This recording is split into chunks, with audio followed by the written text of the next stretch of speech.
Bueno, buenas tardes, colegas queridos. Hemos llegado a la última reunión, a la última clase de esta capacitación en riesgos de trabajo que llega a su fin con mi maestro y hoy amigo, mi maestro desde chica, mi maestro de la facultad, pero hoy, además de maestro, lo siento, mi amigo Carlos Toselli, quien además es un maestro cordobés y un maestro nacional e internacional, docente de referencia de la Facultad de la Universidad Nacional de Córdoba. Buenas tardes, Alicia, bienvenida. De la Facultad de la Universidad Nacional de Córdoba y hoy, merecidamente, después de tanto tiempo de espera, titular de cátedra de la materia de Derecho del Trabajo. Es conferencista, publicista, autor de numerosos libros, el docente del cual estudiamos seguramente muchos y muchas de nosotros que estamos aquí y libros a los cuales consultamos cada vez que necesitamos hacer una escrita. Bueno, para mí me honra decir que ha sido mi maestro y que hoy lo considero mi amigo. Bueno, hacer la introducción de siempre porque me parece súper necesario que se entienda. Abogacía Renovada ha invertido en estas capacitaciones, ha decidido estas capacitaciones gratuitas porque considera que la capacitación gratuita al alcance de todos los colegas es la forma de generar igualdad real de oportunidades a la hora de litigar. Es la forma de que todos los colegas, independientemente de la capacidad económica, puedan acceder a la capacitación necesaria para el ejercicio de esta hermosa profesión, pero a veces tan difícil. Por eso Abogacía Renovada tiene entre sus lemas, entre sus banderas, estas capacitaciones gratuitas y al alcance de la abogacía de Villa María y de Oliva. Bueno, hoy vamos a tener entonces con nosotros a Carlos Toselli. Carlos Toselli va a hacer un repaso histórico por la jurisprudencia de la Corte Suprema de Justicia de la Nación en materia de riesgos de trabajo. Ya lo presenté. Él es hoy el protagonista. Yo voy a estar simplemente como colaboradora para ver si tienen alguna pregunta para hacer, para yo poder transmitírsela a Carlos.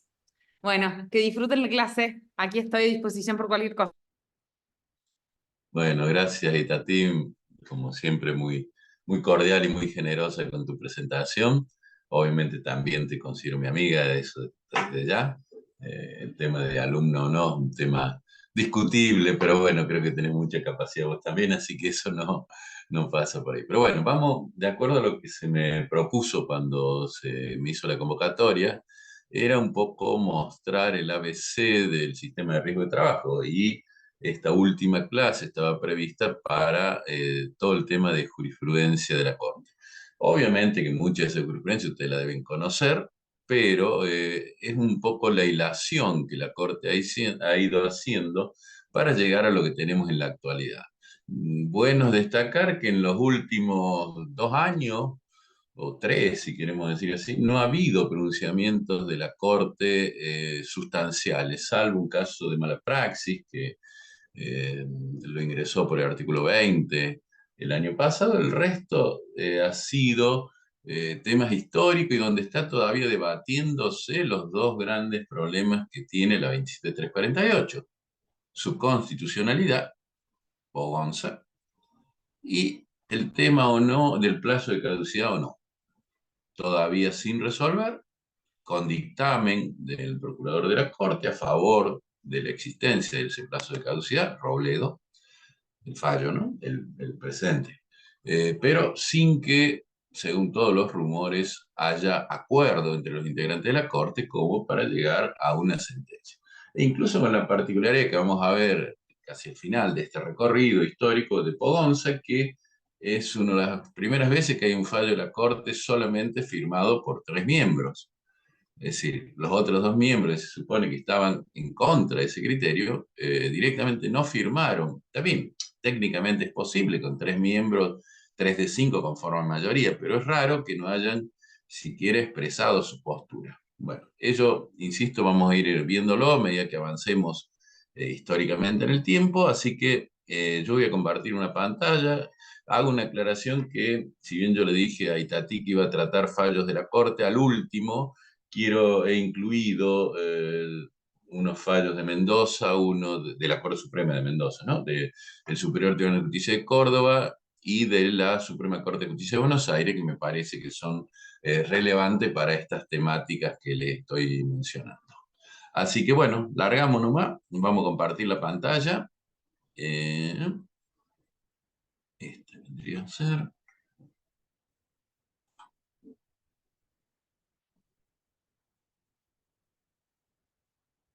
Bien. Bueno, yo acá les he puesto una guía de lo que se va a tratar. Insisto, probablemente muchos los conozcan, pero ha sido la evolución que ha ido dando la Corte con distintas posturas y posiciones, aspectos que muchas veces habrá que rediscutir o replantear, ¿no? En función de cómo se fue desarrollando. Por supuesto que todo esto, si bien no fue el primer fallo de la Corte, pero el primero que impactó muy grande fue Castillo contra Cerámica Alberdi, porque ingresa en esto que se dio en llamar la primavera laboral de la Corte Suprema de Justicia de la Nación, donde por primera vez la Corte descalifica la idea de que los juicios de accidente de trabajo iban a tener que tramitar por la justicia federal. Este es el primer punto donde la Corte realmente da su posición fuerte, sosteniendo algo que era más o menos entendido, pero que la ley de riesgo de trabajo decía lo contrario, ¿no? Que las responsabilidades por accidente de trabajo son de derecho común y que la nación no puede reglamentar materias del derecho común ejerciendo una potestad diferente de la del 75, inciso 12, que dice que van a entender los jueces federales o provinciales según las cosas caigan bajo sus respectivas jurisdicciones, las cosas o las personas. Dice, sostener lo contrario implicaría que las jurisdicciones locales pudieran ser alteradas por la sola voluntad del legislador. De hecho, esta fue una de las razones por las cuales recién Buenos Aires se incorporó a la nación argentina en 1860, o sea, después de la batalla de San José de Flores, porque Buenos Aires quería que le garantizaran la jurisdicción provincial, que no estaba garantizada en la Constitución del 53. ¿Mm? Y dice en ese fallo, la ley de riesgo de trabajo produjo dos consecuencias incompatibles con la Constitución Nacional: impedir que la justicia provincial cumpla la misión que es propia y desnaturalizar la misión del juez federal al convertirlo en magistrado de derecho común, fuero común. Competencia federal así dispuesta no encuentra otro basamento que el mero arbitrio del legislador. Es importante marcarlo a Castillo porque la Corte en Pogonza va a decir que las críticas que se hicieron a Castillo fueron debidamente salvados por la 27348. Es real ese punto. Lo que no es real es que también salvaron las críticas que derivan del fallo Obregón, que lo vamos a ver más adelante en este desarrollo histórico. Segundo fallo que la Corte armó en este esquema tenía que ver con la responsabilidad civil. Responsabilidad civil que en su momento había quedado acotada a un supuesto de una derivación de dolo delictual del artículo 1072 del Código Civil Velezano, que era absolutamente imposible de constatar en la realidad. Y de hecho no hay fallos que hayan considerado que encuadraba en el 1072 del Código de Vélez. Solamente el TCJ de Córdoba, cuando me revocaron una sentencia, que después pagamos todos los cordobeses porque fue a la Corte Interamericana de Derecho Humano y la provincia de Córdoba se tuvo que hacer cargo, Gangi contra Fiat, la Corte Provincial hizo una interpretación, el Tribunal Superior, sosteniendo que en realidad debía hacerse una interpretación diferente, que no debía tenerse en cuenta el carácter volitivo del 1072, sino simplemente la intencionalidad el no importarle las consecuencias de ese obrar negligente o descuidado. En general, la doctrina argentina fue muy dura con ese fallo, pero bueno, la Corte Nacional, después de Gangi, que es del año 2002, saca Aquino y cierra definitivamente ese debate incipiente que había generado el TCJ, explicando esto de que el principio alter non ladere del artículo 19 de la Constitución Nacional, el no dañar a otro, está entrañablemente unido a la idea de reparación. Además que la integridad física tiene en sí mismo un valor indemnizable y que corresponde indemnizar, entre otras cosas, la pérdida de chance cuando se ha privado a la víctima de la posibilidad de ascender en su carrera. Además especifica algo que lo va a luego establecer el nuevo Código Civil en 1738, que la indemnización justa es aquella que es integral. Además dice algo que era muy evidente, que el propósito perseguido por el legislador de la ley de riesgo de trabajo fue consagrar un marco reparatorio de alcance menores que los del Código Civil. Porque en la ley de riesgo de trabajo dice solo se resarce pérdida y ganancia de manera limitada. el marcado retroceso en materia de protección que consagra la ley de riesgo hace incurrir a la misma en violación al principio de progresividad. Este fue otro debate que hubo también bastante importante en materia del laboralismo, en el sentido de si el principio de progresividad está vigente en el derecho del trabajo, más si está vigente en Argentina. Bueno, creo que la Corte acá era muy clara que sí, más allá de opiniones de autores como Mario Ackerman o Ramil Bosco en contra de esa posibilidad, está claro que la Corte, incluso en otro fallo, habla de un principio arquitectónico de derecho humano. Y dice el 39.1 resulta contrario a la dignidad humana, pues solo considera al hombre como factor de la producción. Y al consagrar la exhibición de responsabilidad patronal, el 39.1 ha marchado en sentido opuesto a la justicia social al agravar la desigualdad existente en la relación de trabajo. Milone toca un tema que también había generado alguna dificultad, no tanto porque el sistema en sí fuera tan perjudicial, tenía algunos aspectos perjudiciales notorios, pero tenía otros que podían ser más favorables, pero porque no se hacía cargo de la inflación. Este es un problema que tuvo toda la ley de riesgo de trabajo. La ley de riesgo de trabajo más o menos funcionó bien cuando tuvimos ley de convertibilidad vigente y paridad 1 a 1. Cuando se desmadra la economía, el sistema de riesgo empieza a hacer agua por todos lados. Y hoy sigue haciendo agua por todos lados. De hecho, hoy un problema mucho más serio es toda la cuestión de los intereses y la forma de cálculo del IBM, que son dos de los grandes puntos que están en debate y resuelto, porque justamente todos ustedes deben haber escuchado el fallo del otro día de la Corte contra Como, que realmente cambia un poco el esquema o va a dejar sin efecto el acta que utilizaba la Cámara Nacional de Operaciones del Trabajo porque entiende que da un resultado desmesurado. Pero bueno, en Milone, ¿qué es lo que se discutía? Si era viable o era constitucional un método, un mecanismo de renta periódica. Y la Corte, si bien no descalifica la renta periódica, en este caso puntual así lo hace porque dice que había sido impuesta de manera absoluta. La renta periódica, si ustedes lo recuerdan, se mantuvo vigente hasta el año 2012 con la 26773 que expresamente lo derogó. El legislador de 1915 ya había advertido el conflicto entre esa modalidad de pago y las efectivas necesidades que experimentaban los damnificados. No puede dudarse que la necesidad económica de los beneficiarios es más indispensable en la época inmediatamente posterior al infortunio. Y además dice que la inversión en forma directa por el interesado puede servir al mejor desenvolvimiento económico del mismo. Y bueno, van a la fuente de la norma que dice el convenio 17 de la OIT, permite que el pago se pueda hacer en forma de capital. Además, especifica que una incapacidad de la que padece el trabajador, que tenía el 65% de incapacidad, recuerden, faltaba un punto para ser absoluta, repercutirá no solo en la esfera económica de la víctima, sino que afecta al proyecto de vida. Y además dice, el sistema de pura renta periódica importa un tratamiento discriminatorio hacia los damnificados, víctimas de incapacidades más severas, ya que quienes sufren una minusvalía de rango inferior tenían derecho a una indemnización de pago único. No sé si recuerdan que hasta el 50% se hacía pago único. Díaz Timoteo contra Baspia, lo más importante que tiene que fue el primer voto de la doctora Carmen Argibay cuando integró la Corte, porque ella cuando sale a Quino no estaba en Argentina, no integraba la Corte, sino que estaba en el Tribunal Penal de la Corte Internacional Penal de Yugoslavia, o juzgando un crimen de guerra de Yugoslavia, perdón.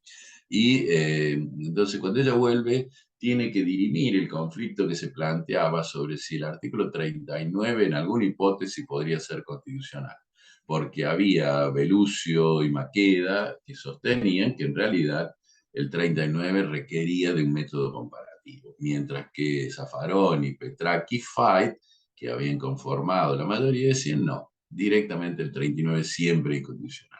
Bueno, ella se inclina por esa posición. Dice, el 39.1 no puede ser presentado como una norma constitucional, pues su letra desconoce la regla según la cual todas las personas tienen derecho a la protección de las leyes contra la interferencia arbitraria e ilegal de terceros en su vida o en el ejercicio de sus derechos. Y el origen de la legislación de riesgos laborales debe ubicarse en la desproporción negocial que hacía caer el riesgo sobre el propio trabajador. La ley 9688 se sustentó en el deber de previsión y garantía del empleador frente al trabajador, sin dejar de advertir que podía existir responsabilidad más intensa si el daño era producto de la actividad ilícita.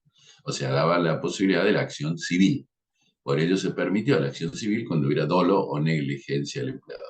Y la irresponsabilidad civil del empleador no es un incentivo para la prevención, sino todo lo contrario. O sea, si a mí la prevención me cuesta plata, y si yo no cumplo las normas preventivas y en definitiva no me sancionan porque paga la RT, bueno, evidentemente es lo mismo que ahora cuando discutimos del DNU 70.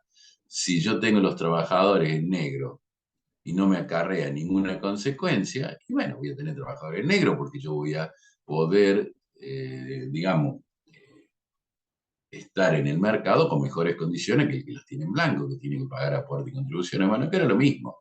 El esquema, la idea es la misma, la responsabilidad civil del empleador es en este caso no es un incentivo para cuidar la salud de los dependientes porque no iban a hacer prevención. Bueno, Cura fue un caso donde se debatió el tema si los empleadores podían liberarse de la responsabilidad sistémica trayendo el proceso a las RT. Pues, ¿qué ocurría? Estábamos en una época muy, digamos, muy borrascosa en tema de cómo se demandaba, si se exorbitaba del sistema de riesgo a través del planteo de inconstitucionalidad del 39.1, si se traía al sistema de riesgo a través de la declaración de inconstitucionalidad del 6, inciso 2, o sea, la gente, realmente los litigantes no sabía muy bien cómo ubicarse. Entonces, muchos casos directamente iniciaron acción civil, pero no por el artículo que planteaba el 39.1, la posibilidad del 1072, que le expliqué recién que era absolutamente inviable. Directamente planteaban la inconstitucionalidad vía 1109, 1113, que eran las dos formas de responsabilidad civil objetiva y subjetiva. Bueno, claro, el problema que tenían los empleadores ante esa situación es que las ART pedían que se las liberara de responsabilidad y que además le impusieron las costas de errónea citación al empleador. O sea, el empleador tenía dos frentes que cubrir, el trabajador con su abogado por un lado y la ART con su abogado por el otro. Bueno, esto lo zanja la Corte cuando dice en las demandas al amparo del artículo 1113 del Código Civil, resulta descalificable, o sea, la responsabilidad objetiva, ¿no? La exención de responsabilidad de la RT con fundamento en el contrato de seguro no comprende responsabilidad civil. El hecho de ser constitucionalmente inválido el 39.1 en cuanto exime responsabilidad civil al empleador no implica que las ART no deban satisfacer las obligaciones que contrajeron en el marco de la ley. Dicha incondicionalidad no impide que el empleador pueda encontrar protección en la medida del aseguramiento. Y ahí se aplica la teoría del cúmulo, condenando a la RT por la tarifa legal. Recuérdenlo porque vamos a avanzar un poco y vamos a ver que el tema de la opción con renuncia todavía tiene una serie de matices. En Soria era el tema de la posibilidad de la responsabilidad de la RT. ¿Cómo se las condenaba la RT en ese momento? Esencialmente se las condena por omisión. Es decir, no había, obviamente la RT no estaba en la fábrica, la RT no era la que le causaba el daño al trabajador, pero su conducta omisiva en materia de prevención tenía incidencia directa en ello. Esto fue un poco siempre la crítica de Lorenzetti. Lorenzetti dice, bueno, demuéstrenme la incidencia de la conducta omisiva. En este caso, el primer caso que acá les traigo para hacer con este tema, que es Soria, el daño había sido padecido al accionar una traccionadora que no tenía los mínimos recaudos de seguridad, es decir, en los términos de 1113 del Código Civil de responsabilidad objetiva para el riesgo o vicio de la cosa. Y acá dijo la mayoría de la Corte, la posibilidad de prever y conjugar riesgo y vicio de la traccionadora que causó el siniestro estaba al alcance y entre las obligaciones de la RT, lo que tornó condición relevante o adecuada del daño. y no puede sostenerse con alcance general que cualquiera fuera el incumplimiento de la RT en materia de prevención de riesgo del trabajo, ello nunca podría constituir la causalidad jurídica computable a los fines de su responsabilidad, pues ello consagraría una suerte de indemnidad. Carlos, Sí, discúlpame que interrumpa. Tengo sí, una pregunta por mensaje privado. dale. Sobre un fallo, y yo la realidad es que en este momento no me acuerdo, si es que existe un fallo del TCJ que resolvió que en el caso de varios dictámenes, vieron que un dictamen, un expediente por cada patología, en el Sí, caso de una Esposetti, persona, ahí está, Esposetti. ¿Mm? Sí, exacto, se toma la última resolución para el cómputo de los 45 días. Supongo que es el que estás ahí preguntando. está, Sí, no me acuerdo, sí, sí, Posetti, listo, Esposetti, sí. Con ese, ¿no? Esposetti. Bueno, Posetti. en este caso, Lorenzetti siempre sostuvo esta línea y algunos casos tuvieron respuesta. Este es un fallo que también puede ser interesante en función de lo que, insisto, habrá que ver qué va a suceder con el tema vinculado con la opción con renuncia. Que el código, la ley, puede contener preceptos nulos que no invalidan el resto, ni invalidan, ni inhabilitan, perdón, a los interesados para amparar en esto sus pretensiones, salvo que entre uno y otro medie interdependencia o solidaridad inexcusable. Al realizar el trámite previsto por la LRT para obtener la indemnización por incapacidad, el trabajador no hizo otra cosa que ejercer el derecho que le existía en el marco legal frente a la responsable de la prestación, es decir, la RT. Y acá se deja de lado la teoría de los actos propios al sostener que la LRT solo vincula al damnificado con la RT con una regulación ajena al régimen civil. Y dice, nada impide que la víctima obtenga de uno lo concedido y pretenda seguidamente de otro lo negado, objetando constitucionalmente dicho aspecto. Esto ténganlo presente, insisto, cuando veamos ahora, dentro de un rato, el fallo de Vera contra Fisco de la Suprema Corte de Buenos Aires. Galván contra Electroquímica, este sí es un caso donde realmente la RT no podía sostener que no tenía responsabilidad. El trabajador que va caminando por la planta se resbala porque el piso estaba mojado, se cae y al caerse apoya la cara contra el piso y le produce quemaduras en la cara y en la mano porque había ácido en el suelo. Claro, te dicen ahí, oiga, ¿y qué pasó con las botas?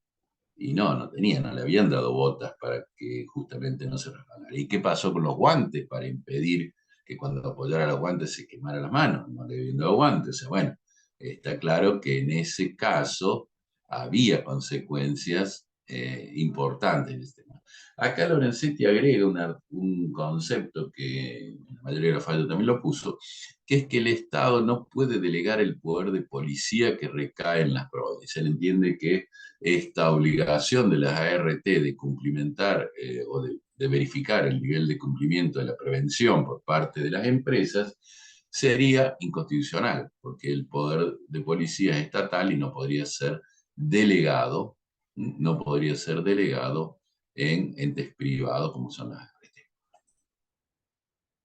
Bueno, Silva es el fallo que marcó un quiebre, ¿no? Porque hasta ese momento teníamos toda la cuestión de la responsabilidad, de la posibilidad de reclamar a RT sobre la base del sistema de lista cerrada, un sistema que exigía que hubiera agente causal, que hubiera daño y que hubiera actividad con capacidad o idoneidad para generar ese posible daño. Pero aún, es decir, dándose esos tres requisitos, si la enfermedad no estaba en el listado, era desestimada.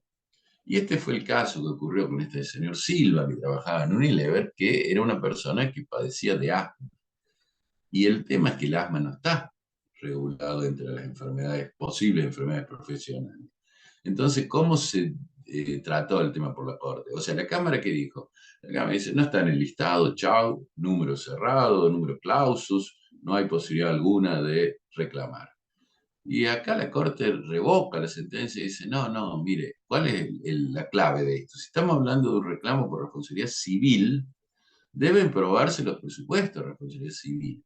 razón por la cual, que si se demuestra que una enfermedad está vinculada causalmente a un hecho antijurídico, la acción procede con independencia del listado que prevé la ley de riesgo, que obedece un régimen especial.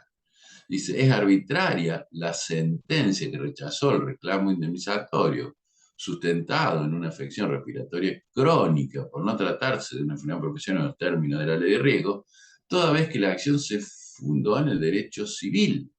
O sea, si era en derecho civil, la regla, lo relevante, lo importante, era la demostración del nexo de causalidad adecuada. Y este hombre trabajaba en la parte que hacía en el jabón en polvo. Obviamente que el jabón en polvo era nocivo para un proceso asmático que él tenía. Sumado además que había unos ascensores muy viejos que tenían combustible con muy fuerte, despedía un olor muy fuerte que también afectaba las vías respiratorias del señor Silva. ¿Mm? El caso de Aróstegui fue un poco también la discusión respecto de dos sistemas, porque recuerden que en algunos fallos, lo que pasa es que esto hay que verlo un poco también históricamente. El pobre Guibur, que le tocó acá falla después que había salido en su momento el fallo de Aquino, donde había un voto de mayoría y un voto de minoría, que el voto de minoría exigía que se hiciera un mecanismo de comparación. Y él, no creo, o sea, alguno de sus empleados, o sea, la tercera hace el mecanismo de comparación y dice, che, Guibur da más con el sistema de riesgo que con la responsabilidad civil. Y entonces Guibur rechaza la demanda. Claro, pero había un pequeño problema, que para la comparación de un sistema y otro se había incluido en la tarifa asignaciones familiares por hijos sin justificar por qué alguien iba a cobrar asignaciones por 41 años cuando las asignaciones familiares se terminan a los 18, o sea, al alcanzar los 18 años del menor. Bueno, además, otro dato que no era menor es que resulta inválido sumar, como si fueran valores actuales, cantidades monetarias que el trabajador habrá de recibir en distintos periodos de tiempo. Es decir, ¿qué hizo? Tomó linealmente cuánto le iba a pagar la RT y dijo, bueno, listo, esto lo saco con lo que me da el sistema de voto contra Telefunke, que era el que usaba hasta ese momento en la Cámara, justamente una tarifa, una fórmula polinómica creada por Gibur, y entonces dice, me da más, porque tomó los dos como si fueran valores actuales, y no eran valores actuales. Acá estábamos hablando de que había 41 años de más para pagarlos. Eh, y en esto, bueno, dicha fórmula resarcitoria, decía, además, no contempla la pérdida de chance. Esto que dice acá va a tener implicancia por el criterio que el propio Guibur saca luego en Méndez contra Milva, donde incorpora un componente para cubrir la pérdida de chance.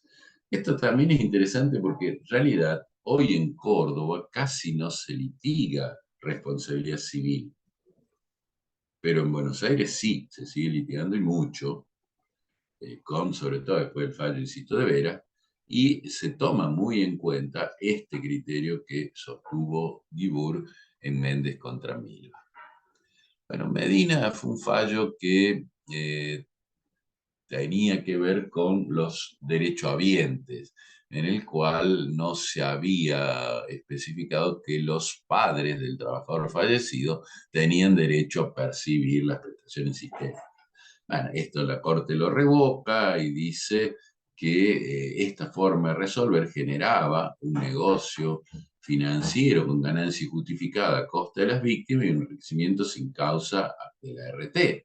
Es decir, esto podría haber tenido una respuesta diferente si en los casos de que no había derechohabientes se hubiera dispuesto que ese dinero hubiera ido a integrar el fondo de reserva el fondo de garantía, que son los fondos que sirven para el supuesto de insolvencia, no que quedaran a favor de la RT cuando el empleador había hecho los aportes por ese trabajador que había fallecido.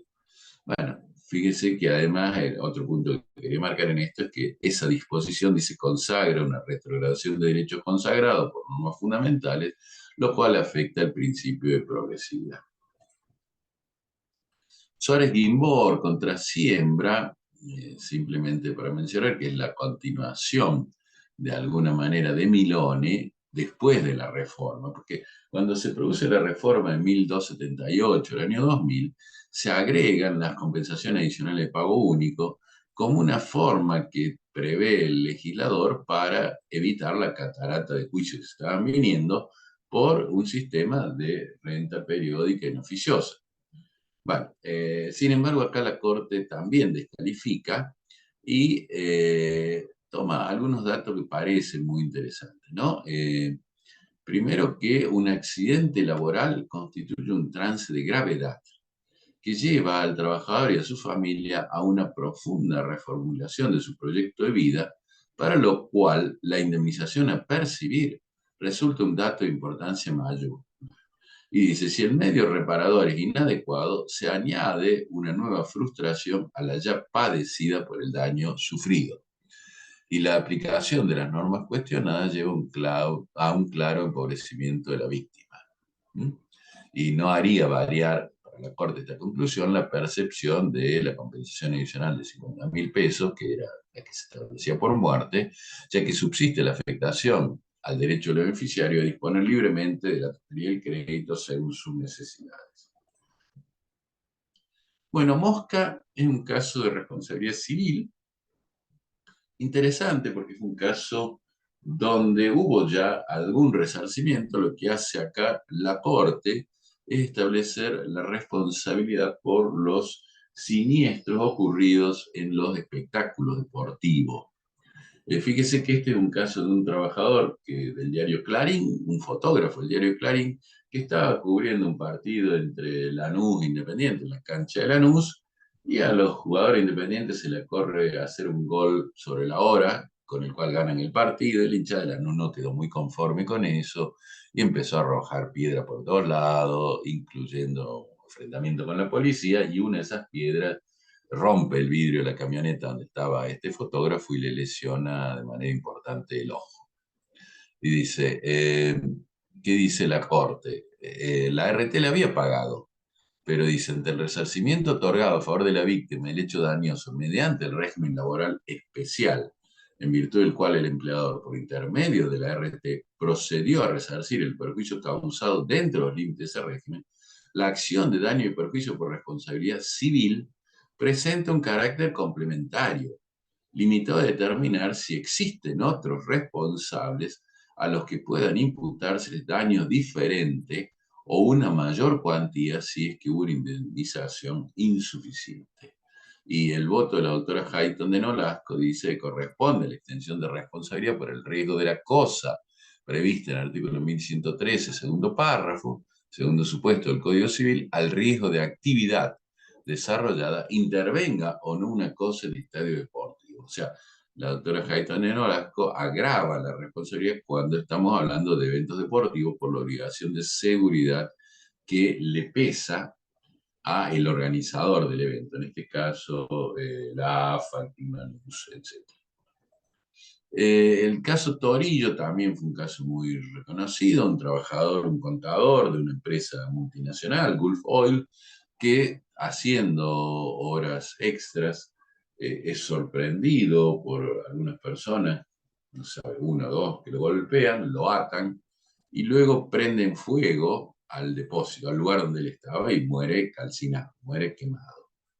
Entonces, la ART fue condenada por responsabilidad civil, es decir, en forma conjunta con Gulf Oil. Los argumentos del tribunal que había actuado en el caso era que el lugar de trabajo era un ámbito con claros signos de riesgo, era un lugar donde tenían depósito de combustible, ¿no? El cual carecía de medios susceptibles de contrarrestar una situación de emergencia. Si concretamente no había salidas de emergencia, no había extintores de incendio. Y dice, y acá le contestan de alguna manera a Lorenzetti, que era el que votaba siempre en disidencia, el hecho de que las ART no puedan obligar a los empleadores a cumplir determinadas normas de seguridad, ni a impedir que éste ejecuten su trabajo al no estar facultada a sancionar o clausurar establecimiento, no genera la exención de la ART, ya que soslaya lo que están obligadas a hacer. ¿Y qué es lo que están obligadas a hacer las ART? a prevenir los incumplimientos como medio para que estos y los riesgos que vienen vinculados puedan evitarse. Pero además dice, las ART no pueden permanecer indiferentes ante los incumplimientos empresariales, ya que la obligación de denunciar resulta una de sus funciones preventivas.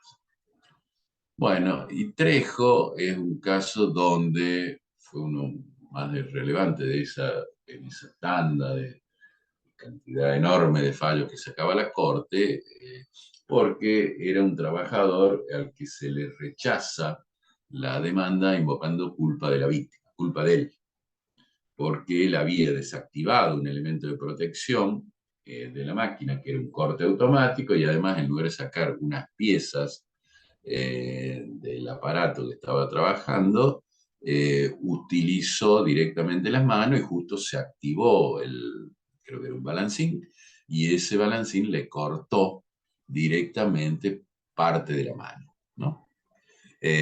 Lo que dice la Corte en ese fallo, que la culpa de la víctima para cortar el nexo causal debe ser la única causa del siniestro y revestir las características de inevitabilidad e imprevisibilidad propia del caso fortuito o fuerza mayor.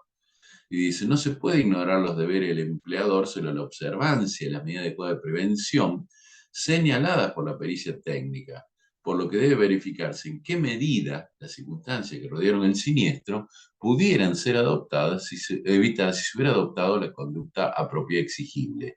Y señala que hubo una omisión del empleador al dejar librado al trabajador la elección de una forma no segura del funcionamiento de la máquina. Es decir, que debería haber estado esta botonera que marcaba el corte cuando había algún tema vinculado con electricidad en un lugar que no pudiera ser desactivada por el trabajador. Y acá ingresa en temas vinculados con derecho internacional de los derechos humanos, que habla que conforme la doctrina sentada por la Corte Interamericana, hay una obligación positiva de asegurar los derechos humanos protegidos, incluido en la relación entre particulares, citando la teoría del Drittwirkung del Tribunal Constitucional Alemán y la opinión consultiva 18 de la Corte Interamericana. Y el incumplimiento de los estados se produce cuando estos se abstienen de adoptar todas las medidas adecuadas para proteger a las personas sometidas a su jurisdicción contra las vulneraciones del derecho del trabajo imputables a terceros. Observación General 18 del Comité del PIDES. Y dice, se exige una empeñosa actividad estatal de vigilancia y control, ya que los derechos humanos enunciados por la Constitución Nacional deben ser efectivos y no ilusorios. Ascua era un caso donde se discutía también el tema de un sistema de topes, ¿no? Entonces, lo que la Corte dice en ese caso era que si estamos hablando de reparación de daño, como mínimo se debe dar la pérdida de capacidad de ganancia, la reparación de la pérdida de capacidad de ganancia. En este caso, el trabajador no había cuestionado el régimen tarifado, sino simplemente el sistema de tope. Bueno, el tema de topes, recuerden ustedes que fue derogado por el decreto 1694, cuando esos topes los pasó a ser los pisos mínimos regulatorios. Y en este caso también toma en cuenta la cuestión de la dignidad de la persona, Luca de Os contra Tadei, porque Luca de Os es un trabajador salvajemente golpeado que fallece en un hecho cometido por dos empleados de otros aras en el pueblo de Palermo, en lo cual claramente no se podía reclamar responsabilidad civil porque el empleador hubiera sostenido que era un hecho del tercero por el cual no debía responder. Y acá la Corte fue un caso muy raro porque ingresó en la cuantía de la tarifa y descalifica el tope legal por la irrazonabilidad, perdón, no el tope legal, el texto legal, por la irrazonabilidad de la determinación de la indemnización escasa en su monto, que era 35.000 pesos, que eran algo así como 12.000 dólares de ese momento, por el fallecimiento de una persona de 46 años y que no constituye un resarcimiento propio y no cumple ninguna medida con el derecho a reparación integral. Eh, bueno, y vamos entrando un poco más a los fallos más modernos, aunque esto ya tiene 10 años, pero ¿por qué yo lo considero que esto todavía un fallo que tiene mucha discusión sobre su vigencia? Obregón contra Liberty, fallo que en su momento sacó la Sala Novena de acá de Córdoba y que fuera ratificado por el Superior Tribunal de Justicia, pero ustedes saben que la ratificación del Superior Tribunal de Justicia de Córdoba no necesariamente implica la convalidación de sus argumentos, sino simplemente en muchas ocasiones que el recurso así interpuesto no reúne requisitos como fundamentación autónoma, o sea, vicios formales del recurso planteado, pero sin ingresar, de hecho, al recurso sustancial. Bueno, y acá la discusión estaba dada si era necesario o no transitar por comisión médica. Y acá es donde la Corte dice este tema. La exigencia de transitar una etapa prejudicial implicó una inequívoca desatención de la doctrina constitucional fijada en la Corte por Castillo. Y acá no hace referencia al tema de la aplicación o la intervención de la justicia federal o la justicia provincial. Y dice, la Corte dice, si bien no se pronunció sobre la constitucionalidad del trámite de comisión médica, esta Corte fue del todo explícita en cuanto a que la habilitación de los estrados judiciales no podía quedar condicionada o supeditada al previo cumplimiento de una vía administrativa ante organismos de orden federal como son las comisiones médicas previstas en el artículo 21 y 22 de la LRT. ¿Alguien me puede decir que esto ha cambiado? O sea, hoy comisiones médicas no siguen siendo organismos federales.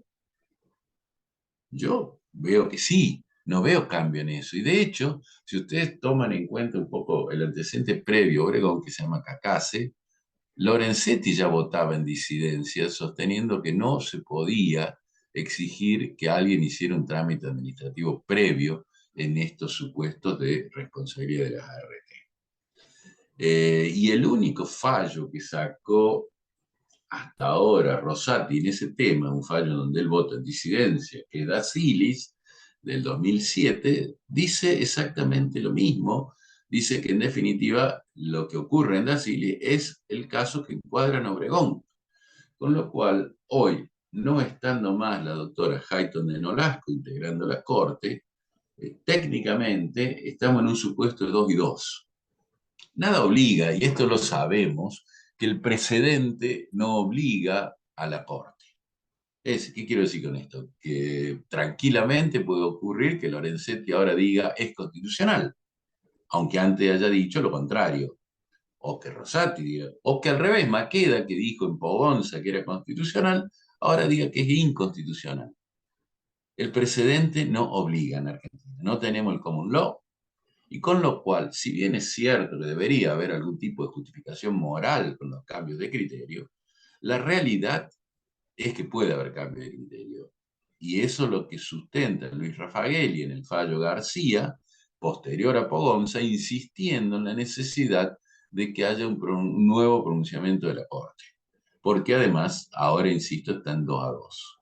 Y este es uno de los temas que dicen que está parado en la Corte con una gran cantidad de pronunciamientos pendientes de resolución. De todas maneras, vamos a ver enseguida Pogonza para que veamos. Bueno, Berti contra Boca, este es un caso que había una omisión de análisis del tope fijado por la ley jubilatoria, porque ahí hacía referencia a una especie de valor de AMPO. Como esto en definitiva hoy ha sido descalificado porque los topes ya no rigen, en principio esta disposición ya no sería aplicable. Simplemente se lo dejo como norma referencial, porque a veces hay que tener cuidado, porque en este caso atacaron el tope de la ley de riesgo de trabajo, pero no se habían dado cuenta que existía también un tope vinculado con las prestaciones jubilatorias, porque, ojo, ¿qué pasaba con Berti? Berti era un trabajador, futbolista, trabajador que tenía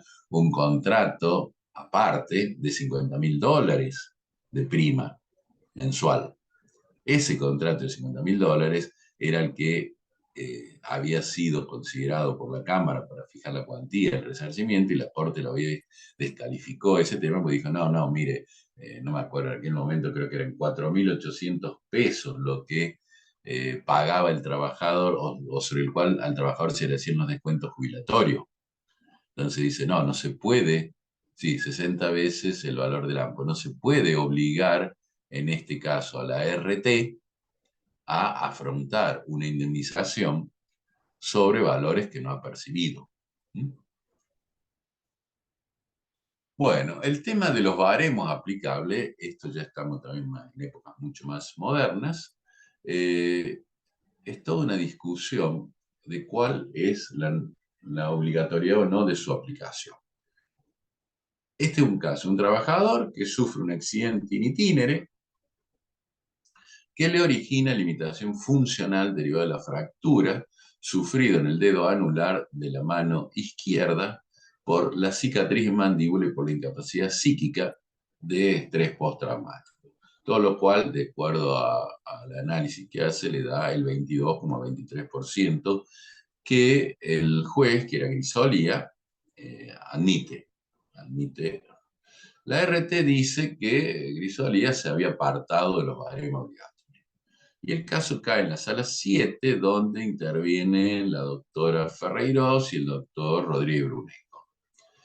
Y en definitiva, la doctora Ferreiros dice, sí, están los baremos, pero esos baremos, al igual que ocurría con la 9688, son tablas meramente indicativas, que no me obligan a mí como juez a adoptar.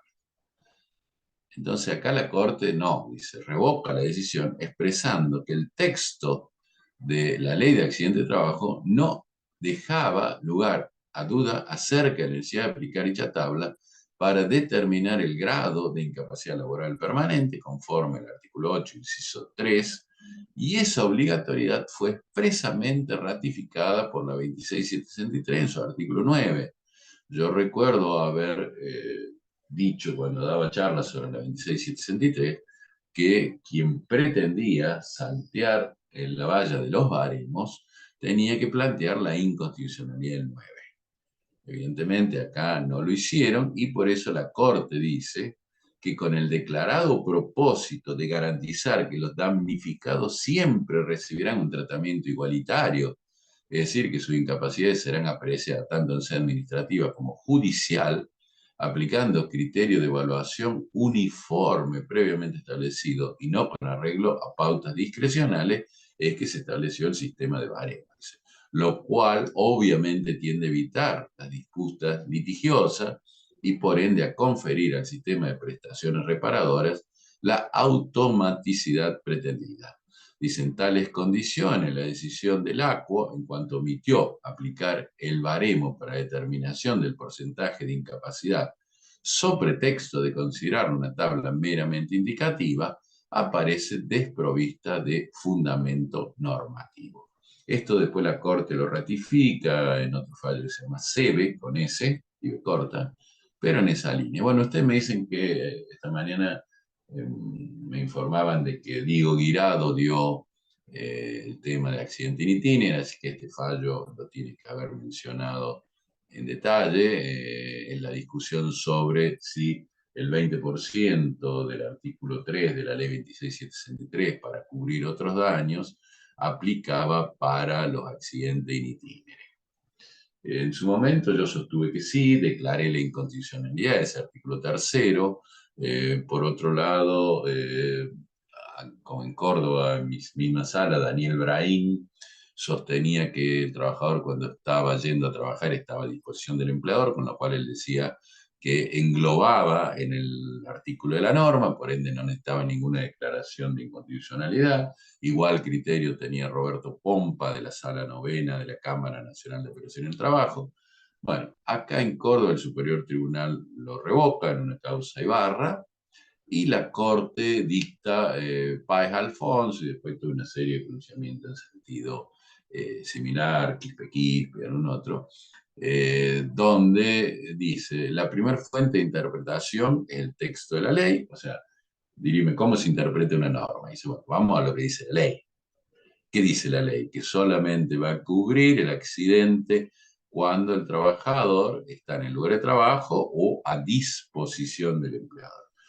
Y no entra en definitiva en esta discusión de si en el accidente in itinere está o no a disposición.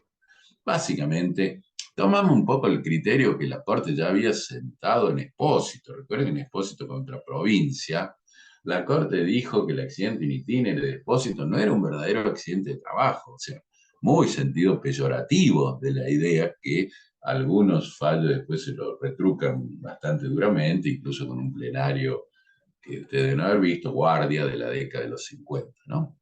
Pero bueno, acá dice la Corte, si se hace una interpretación distinta, porque no exige esfuerzo para el sentido de aplicarlo directamente, se llega a la posibilidad de que sin declarar la incondicionalidad de una norma, se prescinda de ella.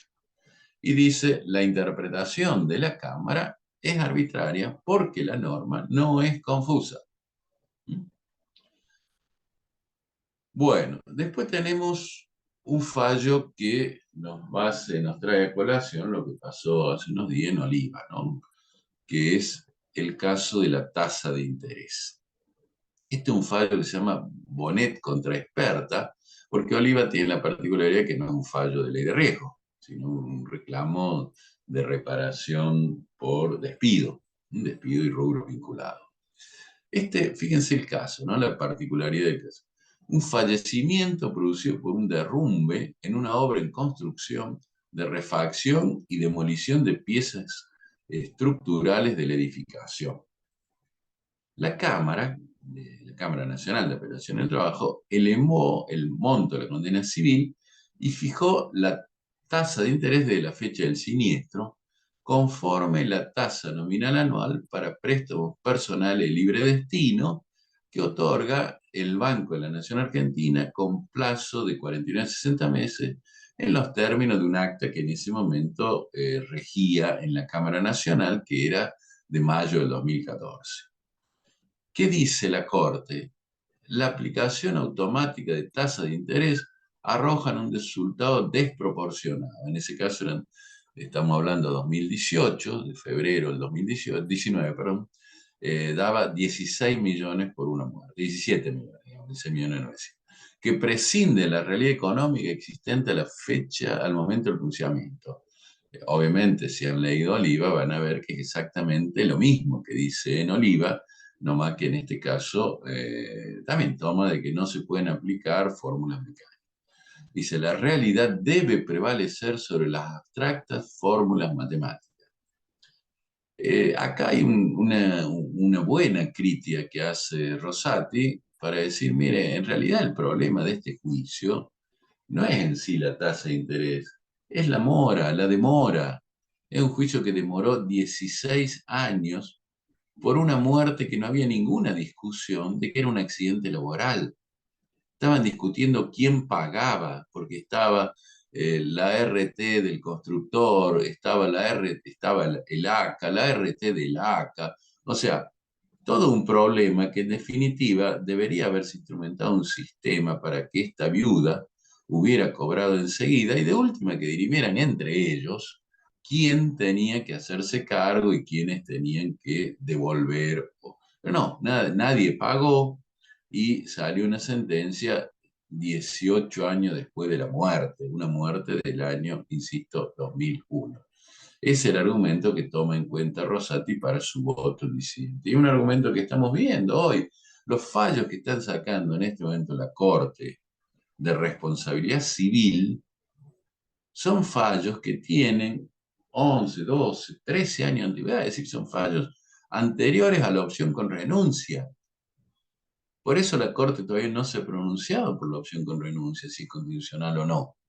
Pues son fallos del año, el caso de que les he hecho referencia hace un rato de mala praxis médica, que fue de abril del año pasado, que no lo tengo acá en la filmina, pero que es el de Muñoz, es una muerte originada en una operación en el año 2008. Es decir, estábamos hablando 16 años después. O sea, un trabajador que sufrió un accidente que le cortó el manguito rotador del hombro y que cuando lo van a operar le da una hipoxia y fallece por un tema de mala aplicación de la anestesia. Es decir, creo que ese es otro tema que de alguna manera la justicia va a tener que hacerse cargo. Y todo el problema de los intereses tiene que ver con la excesiva demora de los litigios y es un punto que de alguna manera se debería empezar a encarar. Bueno, el tema del trámite ante la comisión médica, en esto tenemos que tener presente el último fallo de la Corte sobre este tema, cuando, insisto, todavía integraba la doctora Hayton de Nolasco, y la Corte, en realidad, el antecedente de este fallo no es el dictamen del procurador, sino el dictamen del fiscal general de la Cámara Nacional de Apelación en el Trabajo en una causa que se llamaba Burgui contra Swiss Medical, que él dice básicamente lo mismo que va a decir Casal, el procurador de la Corte, salvo que Casal le agrega un último componente que no había dado el doctor Eduardo Álvarez y que tenía que ver con el fundamento político de que estos juicios se resolvieran de alguna manera más o menos rápida y expeditiva porque había un interés social en una respuesta incluso en el orden administrativo. Pero bueno, que la Corte entra a analizar varios de los argumentos dados por la parte del trabajador en el recurso extraordinario federal denegado, y dice la Corte, primero, hay una larga tradición en la que se le han conferido a órganos de la administración la resolución de controversia entre particulares sobre diversos temas. Ellos se asientan en la idea de que una administración ágil, eficaz y dotada de competencia amplia es idónea para resolver intereses colectivos de contenido económico y social, lo que de otra manera podrían ser tardíos e insuficientemente satisfechos. O sea, está claro que acá está admitiendo la jurisdicción administrativa, ¿no?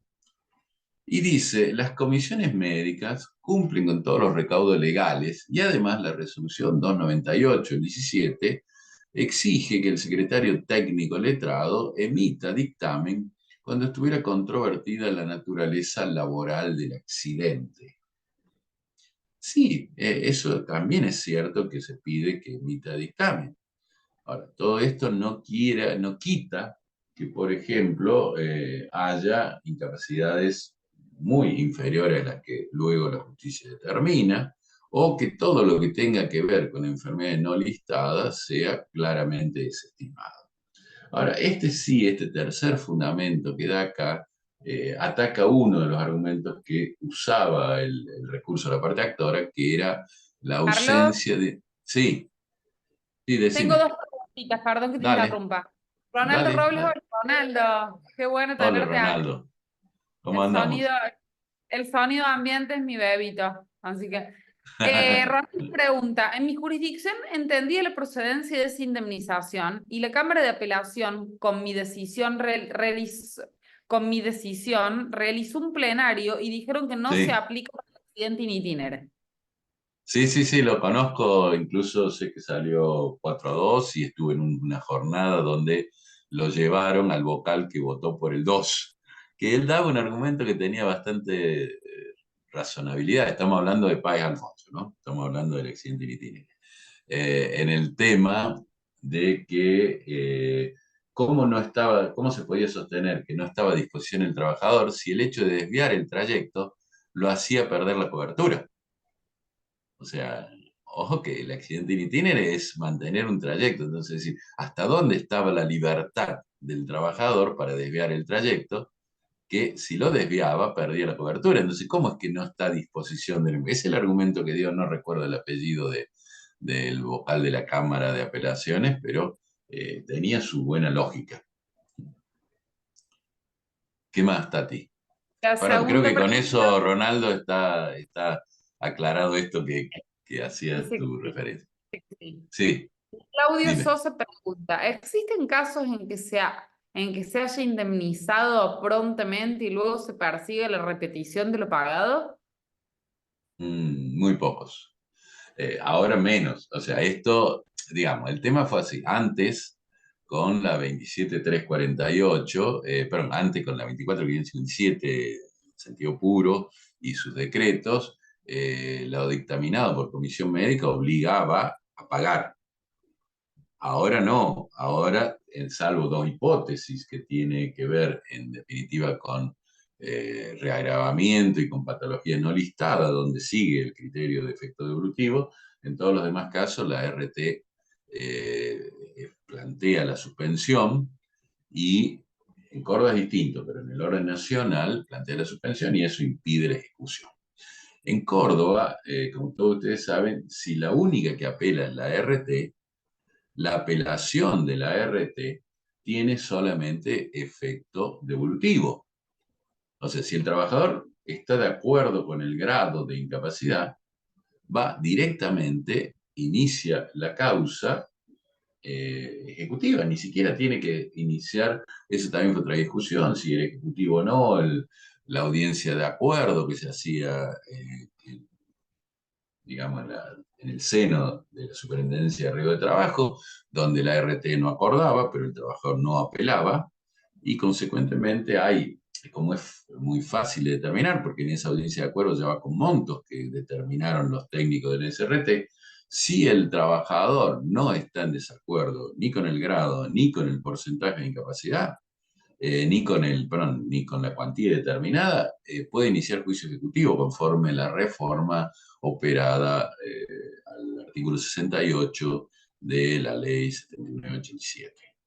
Así que de ese punto de vista, sí, hay muchos casos de que hubo pago con efecto devolutivo. La mayoría de las RT no planteaban nada. Hubo algún caso que conozco, pero excepcional. En realidad, lo que sí yo decía en el caso de Bonet era que quizás debería haberse instrumentado algún mecanismo que luego discutieran entre ellos las responsabilidades del pago, porque a Bonet había que pagar, la viuda, o sea, la señora Bonet, había que pagarle indefectiblemente porque la muerte había sido claramente un accidente de trabajo sin responsabilidad del trabajador, por ende no había ningún eximente de responsabilidad. Entonces parecía que en ese tema, al menos lo que estamos hablando, las prestaciones sistémicas, yo creo que podría, el problema es que ahí se estaban disputando quién no pagaba. ¿Mm? Bueno, no sé si hay alguna otra pregunta, Itatí, o si sigo con Pogonza.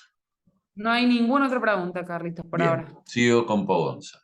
Eh, Uno de los argumentos con el cual se critica la línea del criterio de considerar independiente a las ART es el financiamiento, diciendo que las ART tienen que pagarle a las personas, a los médicos que trabajan en instituciones médicas. Eso es relativamente cierto, y acá la Corte lo rebate con buena argumentación. Dice, el financiamiento de las comisiones médicas es mixto.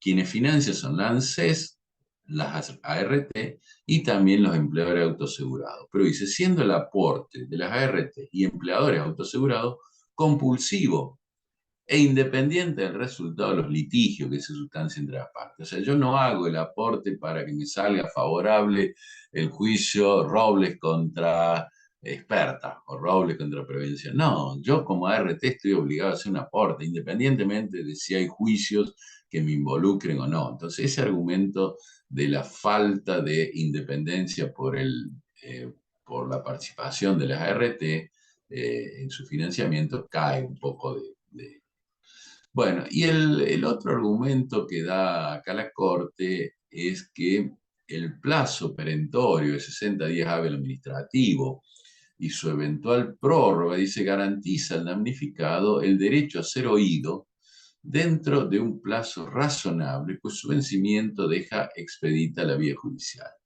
Eh, Acá tengo alguna crítica, efectivamente la resolución 298 no es tan así, de la SRT, no del 17, porque dice que el plazo en realidad comienza a computarse a partir del momento que la comisión médica considera que se ha acompañado toda la documentación pertinente. Y yo he visto casos de muerte, incluso que pasaron 7 meses en comisión médica antes que le permitieran hacer la audiencia de acuerdo, porque le iban rechazando la distinta documentación. Además saltó el famoso tema que le piden este informe del registro civil de la persona que cuando hay un caso de convivencia para verificar que no ha contraído enlace, o sea, una cosa muy kafkiana y que hace que en definitiva, sobre todo los supuestos de convivientes, se demore bastante la posibilidad de lograr avanzar en el cobro. Pero bueno, sí es real que en la provincia de Santa Fe, que fue la última que hizo su adhesión a la 27348, establecieron un mecanismo de pronto despacho. Primero, que el plazo se computa de los 60 días de la presentación del trabajador, no es desde cualquier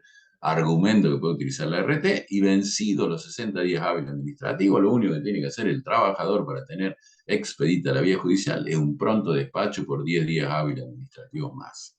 Si no hay resolución, no es que yo al noveno día de esos 10 días te fijo la audiencia para la Junta Médica. No, no, no, tiene que estar la resolución. Si no hay resolución en ese momento, quedó expedita la vía judicial. Y de esa manera en Santa Fe se está litigando más o menos bien. Eh, sí dice la Corte, y esto puede ser, pues, obviamente atendible, que resulta acorde a las características de la materia regulada la necesidad de la respuesta ágil, organizada en base a parámetros estandarizados, que procure asegurar el acceso inmediato y automático a las prestaciones del seguro y que evite el costo y el tiempo del litigio. Está bien, esto tiene que ver con la idea de la automaticidad de las prestaciones, ¿no? Sí, y tiene que ver con el criterio que la Corte sostuvo respecto a los baremos.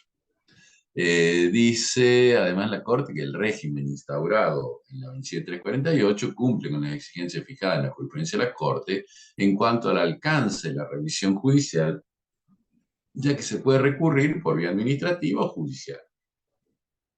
Y dice, el vicio constatado en la causa Castillo ha sido subsanado con las modificaciones incorporadas en la ley 27348. Nada dicen del vicio de Obregón, cosa que sí dice Eduardo Álvarez, y lo dice, a mi modo de ver, de una manera absolutamente equivocada, porque el vicio de Obregón no está resuelto. Por eso la Corte no toma ese criterio de Eduardo Álvarez y lo deja fuera, ese argumento de que también habían saneado Obregón. No, Obregón no se saneó. Pero bueno, por eso digo, habrá que ver qué va a pasar en algún futuro no muy lejano, que en algún momento se debe destrabar esa cuestión. O tendrán que llamar a un conjuez si siguen estando 2-2 en el tema, o esperarán que en algún momento se incorpore un nuevo candidato. Bueno, Carlitos, vamos, sí, otra vez dime. interrumpiendo.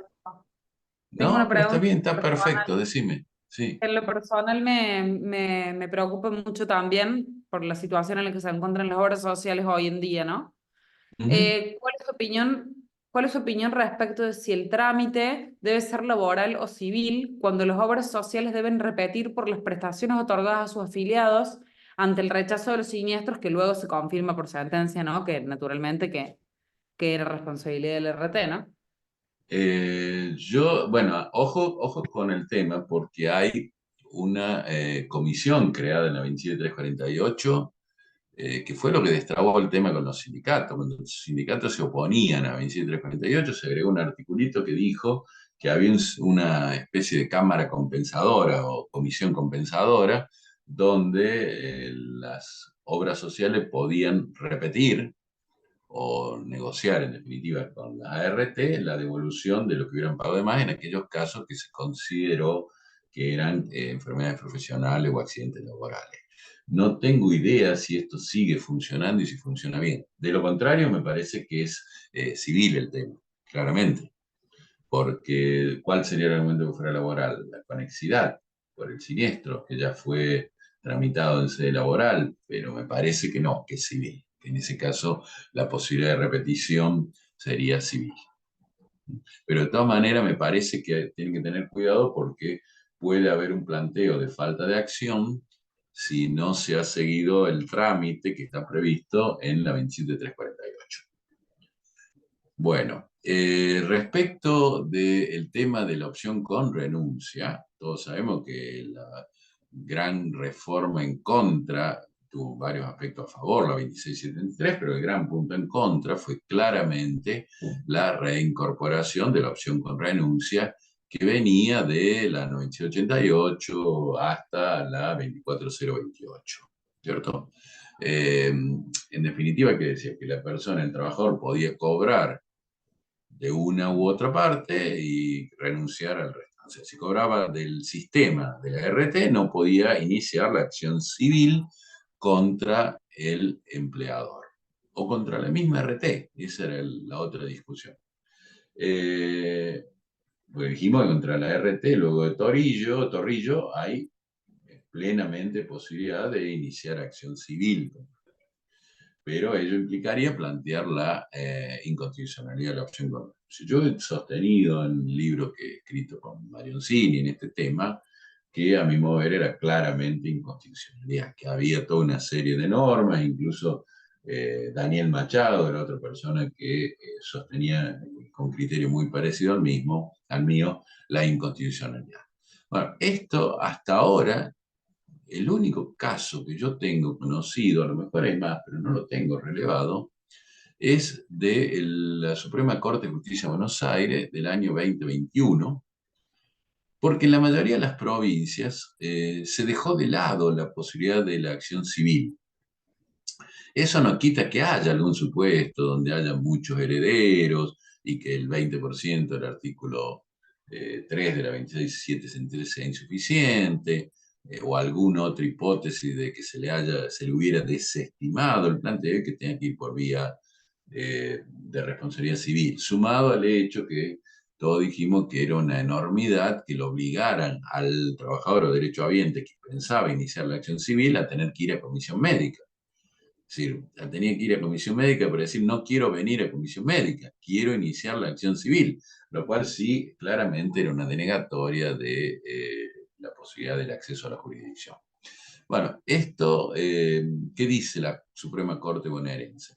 Como puede advertirse, el artículo 4 de la ley 26763 ha creado un régimen de opción que por conducto de la imposibilidad de acumular los reclamos, exclusión que importa renuncia, o sea, acá deja de lado todo el criterio de Yosco, ¿no? Yosco Cachambi, pretende escindir la tutela mínima a cargo de la aseguradora del deber de reparar plenamente en cabeza del empleador o incluso de la RT, insisto, si se dan los argumentos que sirvieron en Torrillo, que nuestro ordenamiento jurídico le reconoce a cualquier víctima de un daño.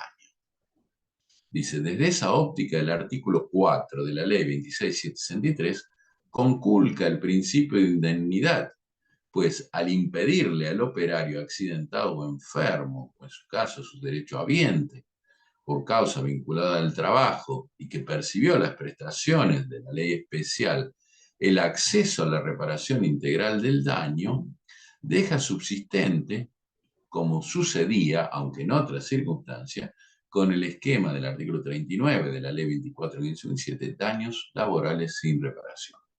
Me parece muy claro este fallo, pero vuelvo a decir, creo que es un tema que también está en la Corte Suprema y que tiene que resolver la Corte. Recuerden que en este caso el demandado es la provincia de Buenos Aires. Obvio que la provincia de Buenos Aires ha interpuesto recurso extraordinario federal. Y nos Carlitos, tengo una quedaría... pregunta. Sí, dime. Pero primero quiero saber, Juli Turria, ¿estás presente? Porque veo que salió, no sé si se le desconectó. Juli, porque el que pregunta es Julián Iturria, que veo que se le ha desconectado. No, pero lo veo. Bueno, Está, Juli, ¿no? Sí, lo dale, veo. decime. Sí, perfecto. En materia de intereses, Sí, pregunta en materia de intereses, ¿qué criterio considera aplicar en el contexto actual? Entiendo que hay tribunales que están aplicando el fallo Seren, cuando en sí. el mismo se dijo expresamente que lo resuelto no resulta aplicable en los supuestos donde la tasa de interés se encuentra legal o convencionalmente establecida, supuesto en el cual encuadrarían precisamente los reclamos fundados en la ley de riesgo de trabajo. Entonces, ¿qué aplicar? ¿Tasa activa, el decreto 669 del 2019 o la resolución 1039 del 19? Todo ello genera una gran inseguridad jurídica y muchas veces frustra las tratativas de acuerdo. Mira, es que eso, ese es un tema que, primero, motivaría toda una charla larga sobre el tema. Creo que el que mejor maneja ese tema es justamente Leonardo Lardentier, que se ha especializado en la cuestión de interés. Pero sí hay diversos criterios, que algunos que aplican Seren, la mayoría está aplicando Seren. Eh, Otros han intentado aplicar directamente el 669, pero lo están aplicando con la resolución 332 de la Superintendencia de Riesgo de Trabajo y aplicando la sumatoria. Y ello es terrible para el trabajador. O sea, vos tenés que, el 669, luego recuerden que fue reglamentado y ahora nuevamente fue reglamentado por la Superintendencia de Seguro de la Nación. Esta última reglamentación vino supuestamente a zanjar una discusión que había sobre si se aplicaba coeficientes o sumatoria. Si yo aplico coeficiente, estoy teniendo más o menos una cifra similar a la inflación. O sea, estoy teniendo en realidad lo que estoy teniendo no es tan lineal lo de la inflación, sino directamente estoy teniendo el ajuste de los salarios, porque eso es lo que estamos hablando. El RIT es el ajuste de los salarios en todo el país.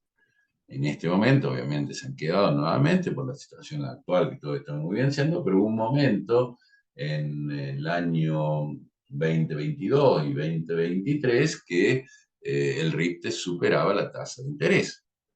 Entonces, el problema es que, como lo interpretó la Suprema Corte de Justicia de Río Negro, si el criterio es que en realidad se debe salvar al sistema, entre comillas, que el 669 se hizo porque la tasa de interés era muy elevada y demás, entonces la lógica es que se debe aplicar sumatoria.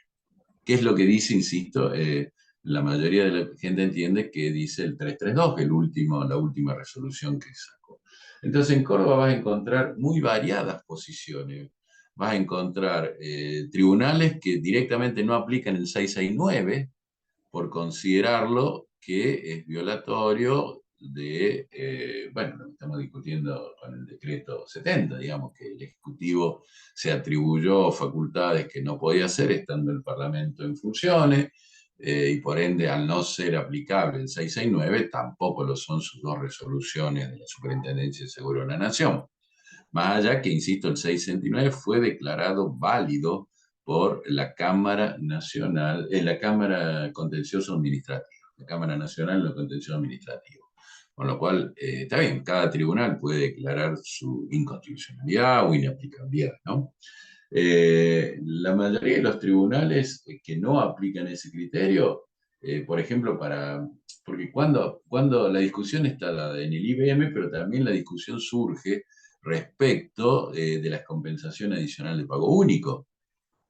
Entonces, en esos casos, el IBM están sosteniendo básicamente RICTE, muchos de las cámaras que yo conozco.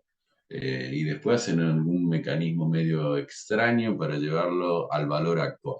Ahí yo he tenido alguna charla con algunos camaristas, algunos jueces, entendiendo que la sola utilización del RIPTE es insuficiente porque no contempla la privación del uso del dinero, es decir, el interés compensatorio. Yo entiendo, como dice el fallo Medina de la Cámara Primera, la Cámara Nacional de Operación del Trabajo, o sea, la primera, que debe aplicarse RIPTE más una tasa pura. Eh, Así que desde ese punto de vista, hoy sí hay una enorme incertidumbre y eso por supuesto que conspira contra cualquier acuerdo y contra cualquier sentencia que esté saliendo, porque las ART están impugnando por tasa de interés. Pero no hay, para colmo, el fallo de Oliva no ha generado mayor, eh, digamos, uniformidad de criterios, sino todo lo contrario, ha avanzado en esta situación de generar caos e incertidumbre en un momento muy complejo en cuanto a los Sí, que intereses que tengo están organizado. vigentes en el país. ¿Mm? Bueno, lamento no poder darte una respuesta contundente en eso porque no la hay. Ese es el problema. De todas maneras, bueno, y sí, para cerrar me quedan 3 diapositivas que tienen que ver con la caducidad de la acción. dos de la Suprema Corte de Mendoza. El primero que salió fue Herrera, que fue interesante el argumento del voto del doctor Adaro, que hace el voto de mayoría, porque Adaro dice, bueno, primero había un tema formal en la presentación del recurso de inconstitucionalidad, pero dice que más allá de algunas falencias formales, la irreparabilidad del agravio por verse privado del acceso a la justicia justificó la intervención del tribunal. Y dice, si el 259 de la LST dispone que no hay otros modos de caducidad que los que resultan de la ley, no puede una norma provincial establecer una caducidad laboral no contemplada. Eso es un buen punto, porque estamos hablando que la norma provincial reglamentaría en última instancia, si se quiere, la 27348, que además no la contempla. Eso lo dice un voto de la Sala Cuarta, Molina, del doctor Marioncini. Porque además hay que tener en cuenta que la caducidad determina la pérdida de los derechos. Y el hallazgo de Adaro fue considerar que las personas que estaban con problemas de riesgo laborales deben ser englobadas en la categoría de personas con discapacidad, que hay una convención internacional de protección a las personas con discapacidad, que por lo tanto están contemplados en la normativa constitucional e internacional. Dice, de manera que el artículo 3 de la ley 9017 de Mendoza, de rango similar al caso de Córdoba, resulta inconstitucional e inconvencional cuando el artículo máximo, cuando el artículo 44 fija el plazo de prescripción de 2 años. El problema fue que un día Adaro no estuvo y le armaron, porque salía 2-1, integraron la sala laboral con otro vocal y salió 2-1 por la constitucionalidad. Ello obligó a que se dictara un plenario de la totalidad de los integrantes de la Corte Suprema de Mendoza, es decir, salas laboral, civil, constitucional, todo, que salió 4-3 por mayoría, declarando la constitucionalidad, con un argumento que es el que usa también el Superior Tribunal de Justicia de Córdoba, que el trámite administrativo es parte de la instancia judicial al ser obligatorio el paso por la comisión médica y que existe una revisión judicial amplia porque permite ingresarse por vía de demanda. Y la última sentencia que quiero mencionar sobre este tema es obviamente el fallo de Córdoba de Rodríguez contra Prevención, que primero dice la legitimidad del sistema fue convalidada en la causa Rosales, Rosales que es posterior a Pogonza, en la misma línea de Pogonza, y la revisión de los actos administrativos de la 2748 surge de la ley. Sí, pero dice, la norma reglamentaria, que es la resolución 298, solo fija el plazo, por lo que no se advierte exceso reglamentario. Bueno, yo no comparto ese punto. Me parece que eso no es así. Si ustedes me dicen que la ley permite la revisión y no hay plazo, y bueno, será el plazo de la prescripción. Pero ¿por qué tiene que haber un plazo que sea fijado por una norma reglamentaria, además de rango muy inferior, ni siquiera un decreto, una resolución? Después lo demás sí tiene su lógica, la misma consecuencia de cualquier otro plazo procesal, es si los plazos procesales quedan firmes y preclúyese una vez que ha vencido su término, el trabajador no podría, el trabajador, el empleador, el demandado no podrían pedir la reapertura del plazo cuando ello ha vencido. Y dice, es erróneo confrontarlo con el instituto de la prescripción, ya que el trabajador puede emplear todo ese plazo y recién después comienza el plazo de caducidad. Eso es cierto, pero es una absoluta falacia. ¿Por qué digo que es cierto? Y porque sí, el trabajador puede iniciar un reclamo ante la comisión médica al año, 11 meses y 29 días de haber tenido la primera manifestación invalidante de un siniestro. ¿Lo hace? No, lo hace antes, claramente lo hace antes. Lo hace cuando ni bien puede, porque la persona necesita tener reparación del daño. Entonces, esto que recién después comienza el plazo de caducidad, no es cierto, porque el trabajador lo antes que pueda está haciendo el reclamo ante la RT, cuando la RT le resolvió denegando lo que sea, va a la comisión médica lo más rápido que pueda. No es que deje pasar, como dice ahí, casi los 2 años para recién después que comience a correr el plazo. No, se superponen los plazos. Está corriendo el plazo de prescripción cuando entra el tema del plazo de caducidad. Y el fundamento de ambos institutos, por supuesto, que es la seguridad jurídica, estamos de acuerdo con eso. Y la referencia que se hace al 259 de la LCT dice, queda limitada ese cuerpo normativo. Sí, podemos discutir ese tema. Yo creo que la clave, como lo dice un fallo de la Cámara de Apelación del Trabajo de San Juan, es que no hay plazo en la ley. Por lo tanto, si no hay plazo en la ley, todo lo demás que estemos tratando de inventar se sale por fuera de la ley. ¿Eh? Y en ese caso me parece que debiera ser cuestionado. Sí reconozco que hay un argumento que da el doctor Guisado de la Cámara Nacional de Apelaciones del Trabajo en uno de los tantos casos que tiene a resolver en este momento la Corte, ya con dictamen de la Procuración, que me hace un poco de ruido. ¿Qué dice Guisado? Dice, bueno, está bien, tomemos el criterio de que no hay firmeza hasta que se cumpla el plazo de prescripción. Entonces eso implicaría que tampoco el trabajador puede atacar y pretender cobrar la resolución. Porque si no hay firmeza para que el trabajador lo pueda apelar, tampoco habría firmeza para que la RT se viera obligada a pagarla. Recordando que se le ha quitado el efecto devolutivo, salvo esas dos hipótesis que he mencionado antes. Y ese es un argumento que me parece digno de ser analizado con un poco más de profundidad.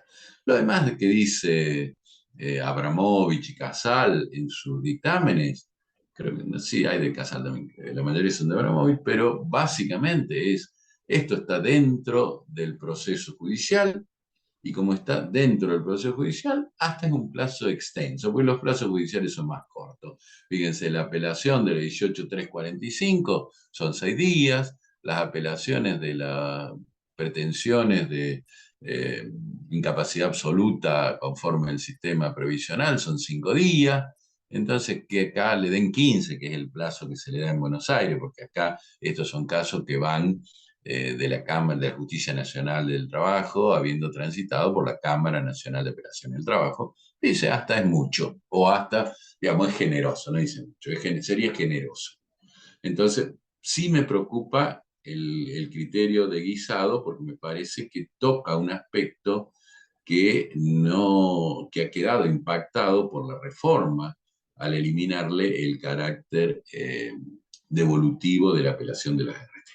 Bueno, con esto más o menos he cumplido la tarea que se me había encomendado en cuanto a brindarle un pantallazo. Simplemente me olvidé de poner ahí la filmina, pero se le ha mencionado el caso de Muñoz, que es un caso de mala praxis, que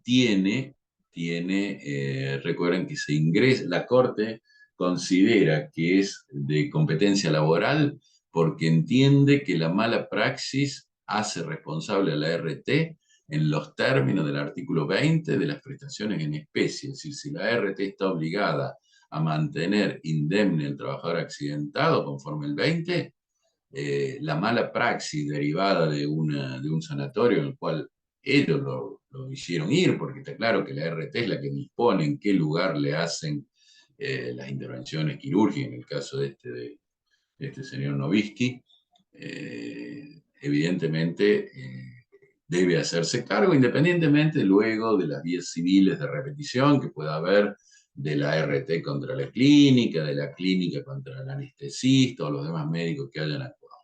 Para el trabajador hay responsabilidad directa de la RT por haberse incurrido en una violación de la normativa vinculada con las prestaciones en especie y el deber de indemnidad que tiene el trabajador enfermo accidentado.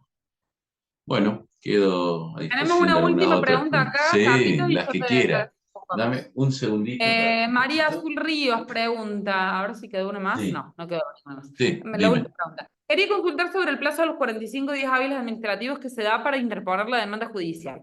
¿Qué pasa si se extiende ese plazo y se plantea igual la demanda? ¿Hay jurisprudencia para ir en contra de ese Sí. plazo? Porque tengo un posible cliente al cual ya se le vence dicho plazo. Bueno, primero dijimos, hay que acordar que el plazo se computa si tiene más de un reclamo. Ojo con esto, ¿no? El reclamo, para que se compute como esposetti, tiene que haber iniciado el mismo día. Es decir, yo reclamo 4 o 5 patologías. que tienen distinto tratamiento o resolución médica. Por ejemplo, tengo un problema auditivo, tengo que hacer las audiometrías seriadas. Tengo otro tema, me tienen que hacer un ecocardiograma. Bueno, eso hace que no se pueda resolver todo junto. Entonces, lo que se dijo ahí por un tema de evitar dispendios jurisdiccionales, veamos la última. De las 5 que inició el mismo día con el mismo certificado médico, tomemos cuándo fue la última y a partir de ahí computamos los 45 días hábiles judiciales. ¿Qué hacen? ¿Qué tienen que hacer los jueces siendo plazo de caducidad? Y siendo plazo de caducidad no podrían admitirlo. Por supuesto que yo tendría que ir con un planteo de inconstitucionalidad. Si no, no hay ninguna posibilidad. Si la persona que intenta controvertir el tema de los 45 días no lo hace con un planteo de inconstitucionalidad, no tiene ninguna chance, a mi modo de ver. Aún así, acá en Córdoba tendría que estar pensando que va a tener que llegar a la Corte, porque ya está clarito el criterio del Superior Tribunal de Rodríguez. O sea, la única forma acá, o que en el interín salga fallo de la Corte descalificando descalificando la constitucionalidad de los plazos de caducidad establecidos por las distintas leyes provinciales. Lo que sí es cierto es que es manifiestamente injusto que haya provincias que no tienen plazo de caducidad, como Jujuy, Santa Fe, y otras provincias que tengan variedades de 15 días, 20 días, 30 días, 45 días, 90 días, como en la provincia de Buenos Aires. Entonces, son plazos muy variados. Entonces, fíjese, yo siempre planteo a un trabajador que tuvo un accidente en frontera, en el límite entre San Francisco y Santa Fe. Y claramente le conviene caerse en el lado de frontera, porque va a tener 45 días para reclamar el dictamen de la comisión médica. Va a tener, perdón, 2 años. Si se cae del lado de San Francisco y le resuelve la comisión médica, le van a quedar nada más que 45 días hábiles administrativos. Con el agravante en Córdoba, que esos 45 días exigen además que se acompañe un certificado médico del médico tratante que diga por qué está en desacuerdo con el dictamen de la comisión médica. No es cualquier certificado. Esto no se exige en las otras jurisdicciones. Atento con ese tema, ¿no? Pero bueno, esta es hoy la realidad que hay acá en Córdoba. En Córdoba únicamente, porque además tengo entendido que Rodríguez no fue ni siquiera interpuesto el recurso extraordinario, se quedó firme. Entonces, en este momento la alternativa que hay es, si estamos alguien que está fuera de término, porque ya vencieron los 45 días y no les queda otra, interponer la demanda, haciendo un planteo de inconstitucionalidad, cuando el juez se lo rechace, interponer el recurso de apelación ante la Cámara, cuando la Cámara se lo rechace, recurso de casación al Superior Tribunal, cuando el Superior Tribunal se lo rechace, recurso extraordinario ante la Corte Federal, esperando en el interín que salga Robledo o alguno de los otros expedientes que tiene para resolver la Corte Suprema con dictamen ya de la Procuración. Pero no es un camino corto, es todo lo contrario, es un largo camino a transitar y de resultado incierto. Totalmente. Uh-huh. Bueno, muchas gracias, dice Azul Ríos, María Azul Ríos. Bueno, Carlitos, como Bueno, siempre es un lujo tenerte. Es un gran bueno, honor. bueno, Ah, oye, perfecto. una más, Ah, apareció una pregunta más. De José dale. Ricardo, a verle. ¿El perito médico está habilitado en sede judicial para solicitar estudios complementarios no incorporados por la demanda?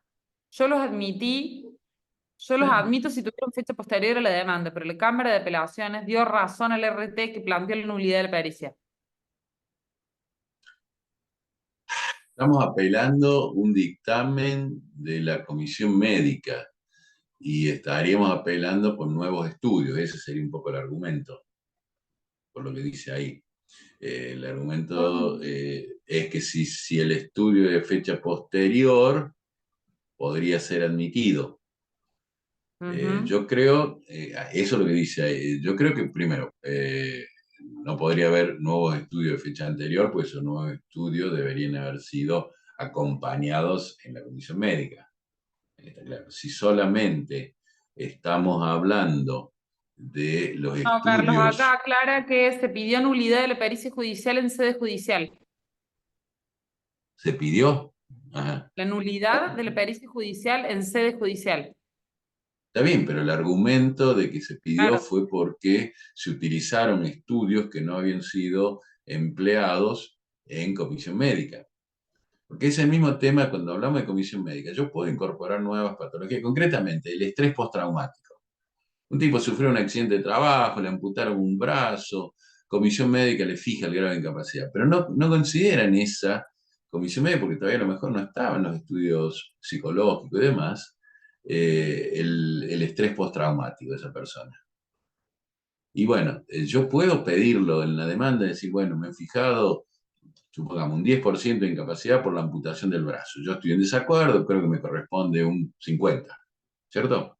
Pero además digo, no se ha evaluado el estrés postraumático derivado de esta situación. Claro, ahí hay criterios que dicen, oiga, si usted no lo planteó en el certificado médico ante la comisión médica, no va a tener que iniciar un nuevo trámite en la comisión médica. Lo cual es medio ilógico porque estamos hablando de la misma persona, del mismo siniestro y de que ese siniestro derivó además de un daño físico, un daño psíquico o psiquiátrico. Pero por lo que yo he leído hasta ahora, me parece que va por esa línea. Si no lo planteó, si lo planteó en el dictamen, en el certificado médico ante la comisión médica y no se resolvió eso, bueno, podría considerarse que ha habido una negatoria y entonces admitirse. El problema es si no lo planteó. Y no lo planteó, pues no estaban todavía las condiciones para plantearlo, porque todavía estaba en el proceso derivado de las consecuencias de la curación de un miembro amputado, ¿no? Por ejemplo, por decir un caso, puede haber otros, muchos casos de estrés postraumático. perfecto, Carlitos. Muchas gracias. Les digo antes de finalizar la clase que el doctor Ronaldo Robles, que es un destacado doctrinario de Salta, del interior de Salta, nos deja, justo una mosca, nos deja un fallo muy interesante del voto del doctor Diego Tula, Ponce, Lidia Mabel.